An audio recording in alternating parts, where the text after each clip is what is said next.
கூறு கட்ட கோழியால பேரு கெட்டு போனாதான் மிச்சம். என்ன தம்பி, கோழி பண்ணெல்லாம் வச்சு ஊர்ல நல்ல பேரோட தான் இருக்க, பேர் கெட்டு போச்சுன்னு சொல்லிட்டு இருக்க? கோழி வாங்கிட்டு போனவெல்லாம் பக்கத்து வீட்டுல போய் வம்பு இழுக்குது. என்னையா கோழி அடக்க உடக்கமா வளர்க்க மாட்டியான்னு போன் போட்டு திட்டுறாங்கண்ணே. அதுக்கெல்லாம் ஏது தம்பி புத்தி இருந்தா அப்படி பண்ணுமா? உனக்கு புத்தி இருந்தா இவனை ஏன்டா பார்க்க வர? சரி, நீங்க எதுக்குன்னு வந்தீங்க? கோழி வாங்கி பண்ண வைக்கலாம்னு வந்தேன். நீ சொல்றத பார்த்தா தினம் பஞ்சாயத்துல வைக்கணும் போல் இருக்கு. ஐயோ, அப்படிலாம் கிடையாதுண்ணே, வாங்கிட்டு போங்கண்ணே. இல்ல தம்பி, இந்த கோழியை வாங்கிட்டு போய் நான் பஞ்சாயத்து போலீஸ் ஸ்டேஷன் என்னால அலைய முடியாது. அப்ப தட்ட தூக்கிட்டு ரோட்ல அல. அந்த அளவுக்குலாம் நம்ம கோழி அடம் பண்ணாதுண்ணே. லவ்யூடா ஓனர.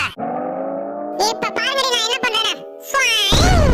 இதெல்லாம் அடங்காதப்பா, செட் ஆகாது. அண்ணா, விலைய கூட குறைச்சு கொடுக்குறானே, வாங்கிக்கண்ணே. என்னடா இப்படி இறங்கிட்ட? காசுக்கு ஆசைப்பட்டு என்ன கோர்ட்டு காலி சொல்ற? வேணும்னா கோலம்பஸ் மாதிரி தீவா அலையண்டா. அண்ணா, நீங்க காசே தரவேண்ணே, இலவசமா வாங்கிட்டு போங்கண்ணே ப்ளீஸ். எது இலவசமா?